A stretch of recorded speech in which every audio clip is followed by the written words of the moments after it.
เฮ้ยน้องอำพรโทรมาพี่น้องในนี่โอ้โชเออมีเรื่องใดเด้น้องอำพรมันโทรมาพี่น้องนี่อยู่จะอยู่จักเดือนอะไรอยู่หั่นน่ะได้เดือนหนึ่งและเด้อ๋อได้เดือนหนึงละโดอ๋ยอพอแล้วบ่ได้เห็นหน้าเห็นตาดนว่าเทื่อหน้าก็ว่าอยู่ท่าแตงอยู่ท่าแตงเพิ่น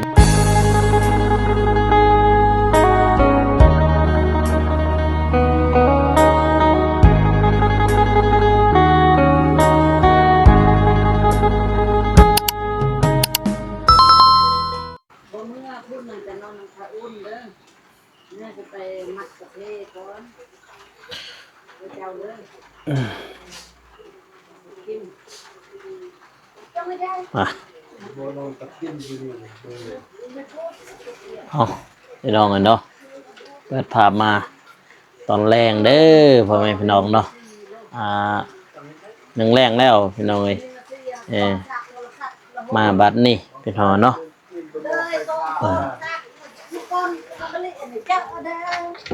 คอยเว่าอันเด้อทางนั้นเด้ออ่ะก่อนอื่นหมดกราบทักทายสบายดีและสวัสดีเด้อพ่อแม่พี่น้องเนาะบ่ว่าสิอยู่ภายในหรือว่าต่างประเทศก็ยินดีต้อนรับเข้าสู่ช่องบ่าวโกสนมบัดสาวปปลาวพี่น้องเนาะอ่ามื้อนี้ก็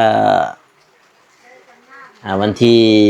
7แล้วพี่น้องนะวันที่7เดือน8เนาะวันศุกร์พี่น้องเนาะ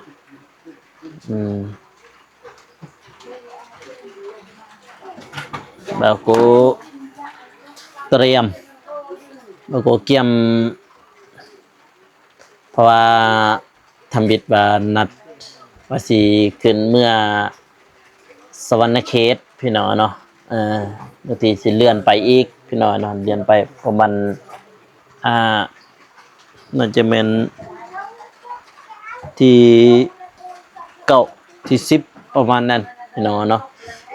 เพราะว่าช่วงนี้ก็ฝนตกพี่น้องเนาะฝนตกคุมือเลยทางบ้านเบาโกในพี่น้องนะแต่ว่าบ่ฮู้ว่าฮอดมื้อใดฝนสิตกนั่นน่ะ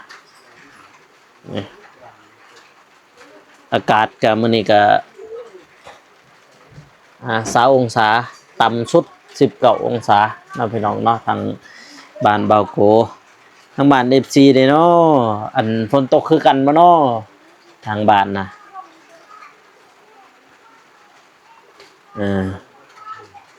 ทางบ้านเบาโกนี่ตกคุมื้อพี่น้องเอ้ย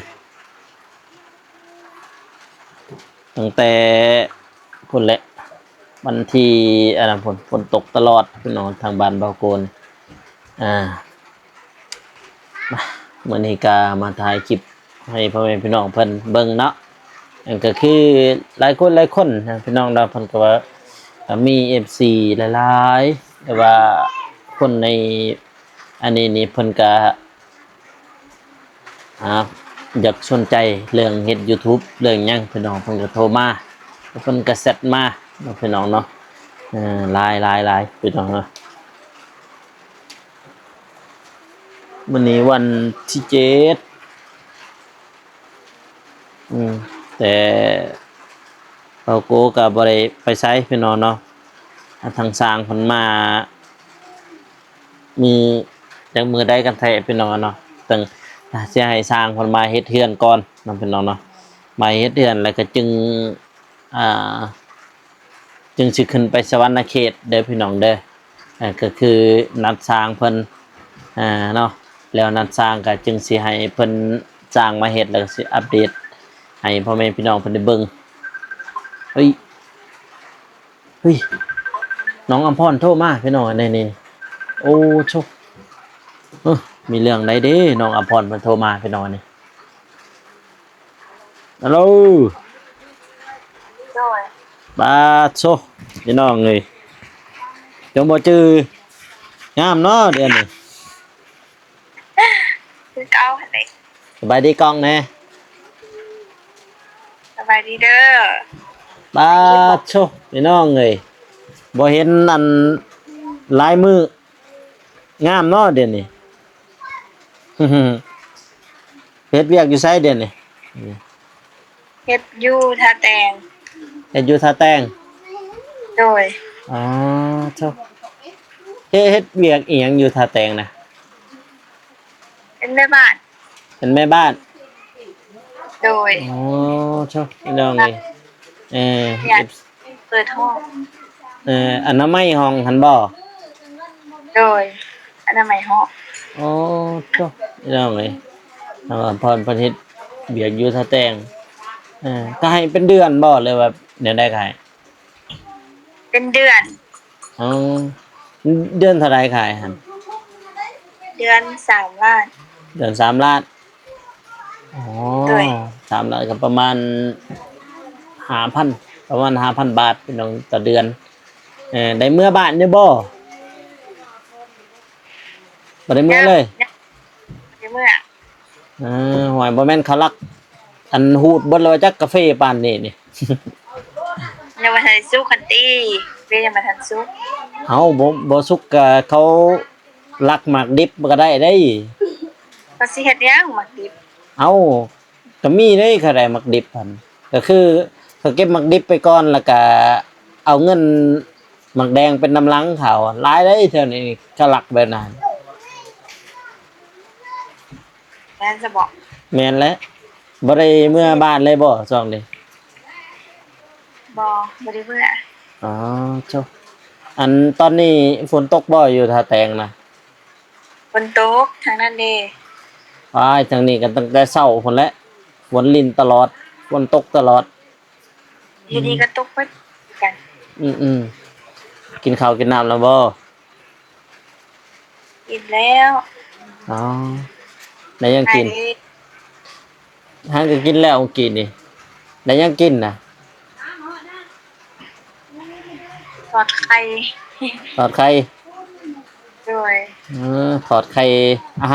หารสิ้นคิดใช่แบบว่าบ่จักสิคิดกินหยังแหละบ่จักสิคิดว่าสิกินหยังแหละมามามาทอดไข่อาหารสิ้นคิดพี่น้องเอ้ยน้องอำพรเพิ่นโทรมาสบายดีบ่ช่วงนี้อืม สบายดีอยู่ สบายดีอยู่หอยเคยเห็นโศกเศร้าๆเลยอยู่ เคยเห็นว่าเฮิดอยู่เฮิดนำไผอีกว่าไอ้ติ บ่มีไผดอก นั่นแม่นบ่ว่าคือจังไว้เฮ็ดเฮิดอยู่พี่น้องเลยเออ เพิ่นตัด อาบน้ำอาบได้แล้วบ่ทางนั้นน่ะ ยังบ่ทันได้ปิดหาด อ๋อก็ซั่นปิดห้าน โดยเป็นหาดอาหารนำ อ๋ออยู่หันก็เป็นอาหารเนาะอยู่บ่อนใดจะเฮ็ดเวียกหั่น อยู่บ้านพักมีพาวัน อ๋อไก่ครัวไปหน่อยหนึงหั่นบ่ โดย อ๋อน้องพรเพิ่นก็ไปเฮ็ดเวียกอยู่ท่าแต้งพี่น้องเนาะเพิ่นไปเป็นแม่บ้านพี่น้องเนาะเป็นแม่บ้านอยู่ห้องพักอยู่ที่หรือว่าห้องเช่าพี่น้องอยู่ท่าแต้งพี่น้องเนาะเพิ่นก็บ่ค่อยได้เมื่อบ้าน แต่ว่าเฮาก็คุยกันอยู่เนาะพี่น้องเอ้ยFC เพิ่นถามหาตลอด โดย ถามหาไปหาน้องอำพรแน่ว่าซั่นแต่ว่าจักสิหาจังไดเลยพี่น้องเอ้ยนะเพิ่นก็อยู่อยู่ท่าแตงจักสิทายจังไดเนาะจักสิทายจังไดพี่น้องเนาะพุ่นแหละเช้าฝนตกพุ่นแหละพี่น้องเนาะเออบ่ได้ไปเมื่อเฮือนเลยเนาะบ่ได้ไปยามอันนั้นหมู่จะบ่อันพี่สังแหละนางปุ้งอะนางปุ้งหั่นท้องปุ้งหั่นจักได้บ่ จักอยู่ ยังบ่ได้มื้อบ่มีรถเมื่ออีหยังก็การเรียกอยู่นี่เลยบ่ค่อยได้เมื่อเลยบ่ได้เมื่อ อันเฮ็ดเวียกตอนเช้าจังโมงตอนเช้า เฮ็ดแต่ตอนเช้านั่นแหละแต่6:00น 6 โมงเช้าบัดตอนแรงนี่แหละ ตอนแรกก็บ่ได้เฮ็ดหยังคันบ่มีเวียกเฮาก็อยู่ซื่อ อ๋อ คันมี คันมีเวียกก็เฮ็ด เลย คันบ่มีก็อยู่เนาะ โดย พี่ เรียก น้อง ว่า เล เฮ็ ย ดไป ช่วงนี้ก็สบายแล้วฝนตกบ่ได้ไปใช้ เออ มันก็อยู่แต่บัดนี้ เออคิดว่าอยู่บ้านซะเนาะบ่ได้เห็นบ่ได้ไปเยี่ยมยามดนบ่ได้เห็นหน้าเห็นตากันดนคิดว่าอยู่บ้าน บ่ได้มา สิไป บ่ได้ ลิ้น เมื่อ อ่ามื้อใดเมื่อหั่นได้เมื่ออยู่บ่ บ่ทันฮู้คันว่าพักเวียกแล้วสิเมื่อ อ๋ออยู่จะอยู่จักเดือนละอยู่หั่นน่ะ ได้เดือนหนึงแล้วเด้ อ๋อได้เดือนหนึงละ โดย อ๋อหาก็เเดือนหนึงเพิ่นแล้วเพิ่นอยู่หั่นพอแล้วบ่ได้เห็นหน้าเห็นตาดนว่าเทื่อหน้าก็ว่าอยู่ท่าแตงอยู่ท่าแตงเพิ่นเฮ็ดเวียกอยู่ท่าแตงพี่น้องอะเนาะแต่ว่าบ้านเพิ่นก็บ่ค่อยได้กลับอืมเออคิดว่าอยู่บ้าน คิดว่าอยู่บ้านสิหามาเสียหญ้าซอยแน่ บ่ไหวแล้วนี่ บ่ได้ อันกาแฟก็หกแห้งแล้วเท่านี้นี่บ่ได้ไปเสียหญ้ามีแต่มือวานมื้อซื่นนี่บ่ เห็นว่าตัดหญ้าอยู่บ่ทันแล้วบ่ แล้วตัดหญ้ากันแล้วมื้อวานมื้อซื่นนั่นแหละมันก็ยังมีอีกอันส่วนหนึ่งส่วนพ่อแม่นั่นแหละที่ยังบ่ทันได้ตัดหั้นนะบ่ทันแล้วฮะนี่ก็หาก็ ส่วนนาย บ่หลายนะส่วนพ่อแม่นี่แหละแล้วก็ข้อยเองก็บ่สุได้ไปถ่ายคลิปเลยช่วงนี้แต่ก็ได้แชทหาอยู่บ่อันน้องบ้องบ่าวตูนน่ะ แต่ไอ้ตูนก็ว่าเราก็ว่าสิลงมาถ่ายคลิปแต่ว่าอยากแต่จะฟ้องเราบ่ให้ถ่าย อ๋อ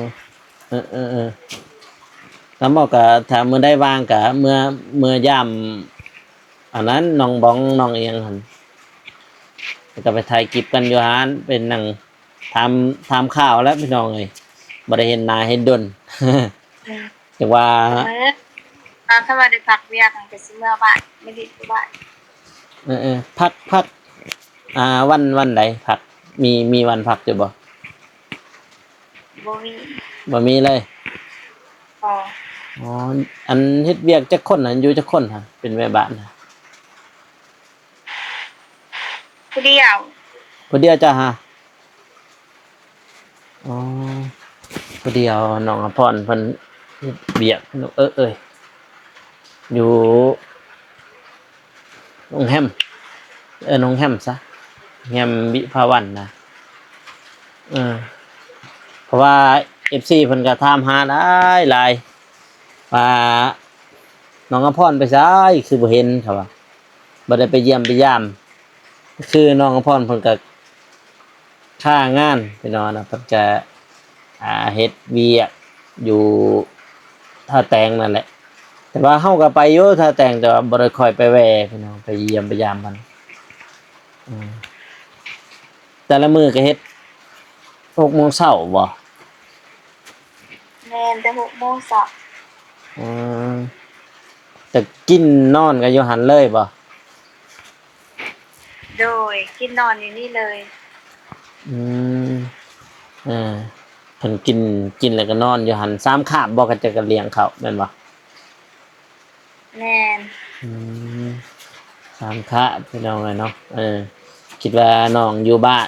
เฮาก็ได้ติดต่อเพิ่นอยู่มื้อหน้าว่างหั่นสิพาไปเฮือนอันนั้นเด้อเฮือน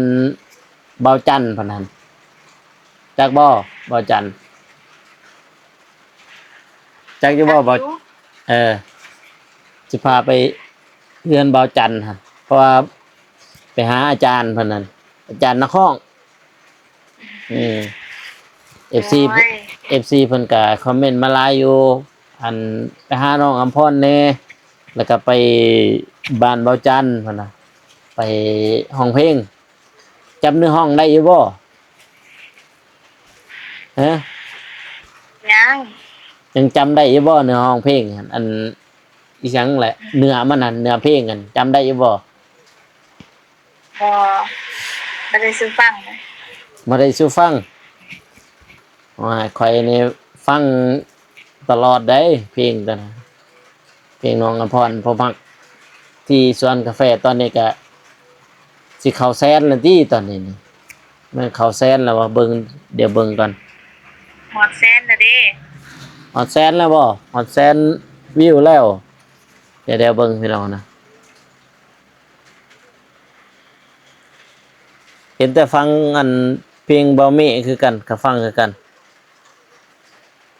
บัดนี้บ่าวตุนเกิดอุบัติเหตุอยู่ซิอีกอันร้องห้องเพลงให้ฟังหน่อยดูจักท่อนหนึ่งสองท่อนสนุกนะ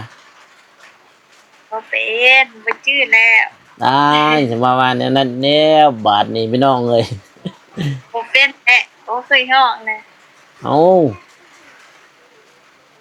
อ่าอิสลองเบิ้ง14เพิ่นก็อยากฟังเสียงสดเด้อนะจำได้บ่ท่อนฮุกหั่นล่ะ บ่เป็นนะบ่ได้ฟัง บ่ได้ฟังซ้อมได้แล้วว่านาหั่นบ่าวจันเพิ่นว่าสิต่อยกีตาร์ให้เจ้าห้องสดห้องได้อยู่ จะ ติ ไป อีกอีก2-3มื้อนี่แหละบ่าวจันเพิ่นมาแต่อัตตปือหั่นพอดี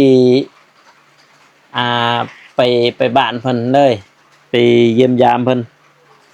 อยู่บ้านบ่าวจันเพราะบ้านบ่าวจันก็อยู่กับ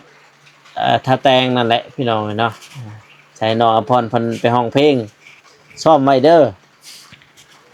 โดย บางทีมีเพลงใหม่ได้จะเอาอยู่บ่เพลงใหม่น่ะ กันห้องได้ ฮะ กันห้องได้ คันห้องได้ก็เอาได้บ่ได้ก็เอาได้ก็เอาบ่ได้ก็เอา กันห้องได้ แต่ว่าเพราะว่าอันนั้นพี่น้องเนาะบ่าวจันทร์เพิ่นนั้นเป็นคนแต่งเพลงให้น้องพร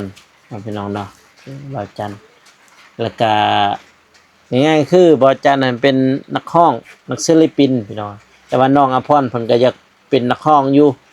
ยังอยากเป็นอยู่บ่นักร้องน่ะความฝันน่ะ เป็น ยังอยากเป็นอยู่เออ ใช่ จะมีเพลงเป็นของตัวเองเลยเด้เพลงหนึ่งเพลงผมฮักที่สวนกาแฟพี่น้องละแล้วว่า FC ก็อยากไปฟังก็ไปฟังได้เน้องพี่น้องเนาะเพลงน้องอำพรเพิ่นอ่า เพลงหยังแหละว่าให้ FC ฟังดู ผมพักที่สวนกาแฟ อ่าลองห้องอันนี้ติจักท่อนจักไหน เป็น อัน FC บางคนเขาก็ฟังได้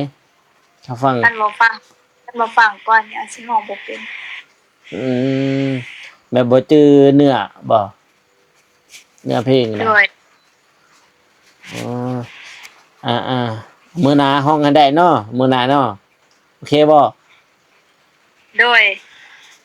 มื้อหน้านี่ห้องต้องได้เนาะเพลงเนาะโอเคบ่ ได้ นี่ FC เบิ่งอยู่ไดนี่จะว่ามาวันใดบัดใดน้องอภรณ์เพิ่นสิร้องเพลงกันวันนี้ก็น้องอภรณ์เพิ่นโทรมาเนาะโดนแล้วที่เปาโกกับน้องอภรณ์บ่ได้เห็นกันก็หลายเดือนเติบแล้วเนาะเฮาบ่ได้กันเนาะแม่นบ่ โดย แม่นตั้งแต่ปีใหม่เพิ่นบ่แม่นบ่ น่าจะแม่น บ่ได้เห็นกันตั้งแต่ปีใหม่พุ่นเด้พี่น้องเด้อแต่ว่าบ่มืองานน้องบ้องก็เดือนใดรายงานน้องบ้อง เดือนห้าบ่แม่นบ่ เรียนหาแต่งานเล่านั่นแหละ แต่งานเบาตูนกับน้องบ้อง แต่งานแต่งเบาตูนกับน้องบ้องเบาโกกับน้องอภรณ์บ่ได้เห็นกันเลยเด้พี่น้องเด้ต่างคนต่างไป ก็คือไปทำงานนั่นแหละพี่น้องน้องอภรณ์เพิ่นก็ไปทำงานอยู่อีกบ่อนหนึงคิดว่าเพิ่นอยู่เฮือนก็สิไปแวะไปทายไปเยี่ยมไปยามเพิ่นพี่น้องฮอดไสแลเฮือนหัวหน้าเจ้า รู้จักแล้วเขาบ่ได้อยู่บ้าน เออก็บ่ได้โทรหาเพิ่นบ่ได้โทรหาพ่อแม่บ่ ห้าก็ก่อนแล้ว หากก็แล้วหากก็แล้วพี่น้องเฮือนน้องอภรณ์มันเพิ่นก็บ่ได้เมื่อเฮือนพี่น้องถามว่าไกลบ่แต่ถ้าแต่งมาหาบ้านเพิ่นก็บ่ไกลเนาะแม่นบ่ก็บ่ไกลประมาณกี่ใกล้ก็สมานเบาตูนอันน้องบ้องนั่นแหละพี่น้องเนาะแต่ว่าน้องบ้องเพิ่นสร้างครอบครัวแล้วก็ซื้อผ้าเข้าท้องแล้ว อันน้องอภรณ์ฮู้แล้วบ่อันลูกน้องบ้องนั้นเป็นผู้หญิงหรือผู้ชาย บ่ฮู้ บ่ฮู้ซ้ำ บ่ บ่ได้ถามบ่ได้ถามน้องบ้องบ่ว่าอันลูกผู้หญิงหรือผู้ชาย อันบ่ได้ถาม อืมก็แชทถามเพิ่นว่าลูกผู้หญิงหรือผู้ชาย น่าจะเป็นผู้หญิง มั่นใจบ่ แม่น จะได้ถามมาผู้หญิงหรือผู้ชายอีกประมาณอ่าเท่าไหร่เดือนหนึงนี่ก็เกิดได้เด้ยังอีกเดือนหนึงเดือนเก่าบ่ได้ยินบ่าวตูนเพิ่นว่า ไหวแท้ เอ้าก็คือว่าจังได้ยินบ่าวตูนเนาะเพิ่นว่าเดือนเก่านี่ก็สิบ่เกิดบ่อ่านี่อีกเดือนเดียวนี่แหละก็ฮอดแล้วแต่มื้อวานนี่ก็มื้อซื่นบ่ขอยก็ไปเยี่ยมไปยามเพิ่นอยู่แต่ว่าน้องบ้องเพิ่นก็ไปเวียกเพิ่นว่าไปเวียกก็คืออยู่เฮือนบ่เป็นนั่นน่ะเพิ่นไปทำงานบ่แม่นไปทำงานไปหาแนวอยู่แนวกิน เอาตอนคาบแรงนี่จะวางอยู่บ่ประมาณแต่1โมงหา4โมงอะนะวางอยู่บ่สำนั้น ว่างแต่ว่าออกไปใส่บ่ได้ดอกเขาให้อยู่แต่ในเขาให้อยู่ในหาด อืแบบว่าอยู่ห้าไปใส่บ่ได้เนาะแล้วออกไปจังได๋บ่ได้พี่น้องเนาะเฮ็ดจังไดบัดนี้เสร็จสิเฮ็ดจังไดให้มันวางอะนี่ไปบ้านบ่าวจันทร์กับบ้านน้องบองหั่น แต่ว่าผักเวียกพุ่นแหละเพราะว่าคันว่ามื้อไอ้สิผักเวียกพุ่นแหละไป อ๋อสิพักอยู่นำเขาหั่นบ่แบบนั้นบ่ สิผักแล้วก็สิมาลิ้นอยู่บ้าน จากทีหนึ่ง3-4มื้อเนาะอ๋อ แม่ อืมวันที่เท่าไรจะอยู่ครับ วันที่6เดือน7เข้ามา วันที่6 เดือน 7โอ้นี่ก็มาฮะก็ฮอดเดือนตัวนี่เมื่อวานนี่ แม่เนาะฮอดเดือน ฮะก็ฮอดเดือนพี่น้องเพราะว่าเมื่อวานในวันที่6 เดือน 8แต่ว่าน้องอภรณ์เพิ่นเขาไปทำงานตั้งแต่วันที่6 เดือน 7ก็พอดีได้1 เดือนพี่น้องเนาะเออเอาโอเคซั่นน่ะบ่รบกวนแล้วบาดนี้พี่น้องเนาะนอนหลับฝันดีเด้อ โดย บ๊ายบายมื้อหน้าพอกันใหม่บ๊ายบายพี่น้องเนาะฮะอึ๊บน้องอภรณ์เพิ่นโทรมาพี่น้องเนาะจะถามข่าวนี่แหละพี่น้องเนาะว่าเพิ่นไปเฮ็ดงานอยู่ไสก็คือตามในคลิปเลยพี่น้องเนาะก็คือน้องอภรณ์เพิ่นไปเฮ็ดงานอยู่ท่าแตงพี่น้องเนาะทำงานอยู่ท่าแตงเฮ้ยเป็นหยังนี่ Back when I didn't know about the law of attraction. เห็นเบาตูนเท่าไหร่จังเกิดอุบัติเหตุรถปีนคว่ คนบ่ได้เป็นหยังบ่คนขับโอ้ดีแล้วสิได้โทรหาคนมาซอยหยังล่ะบ่โอ้ได้ดีแล้วสันคิดว่าบ่ทันได้โทรหาแกสิได้โทรหาซอยมีแต่จังซั่นนะกันบ่มีหยังให้ซอยอ้ายเด้อคิดว่ามีหยังให้ซอยหยังก็บ่ก็สิซอยประสานนี่ยังอ้าวแสนกับ19,000 โอ้เพิ่นไปเพิ่นบ่สาวนิดสาวสวยเป็นสาวยูทูบเบอร์ที่บ้านจนแต่มีน้ำใจอยากช่วยเหลือคนอื่นอ๋อ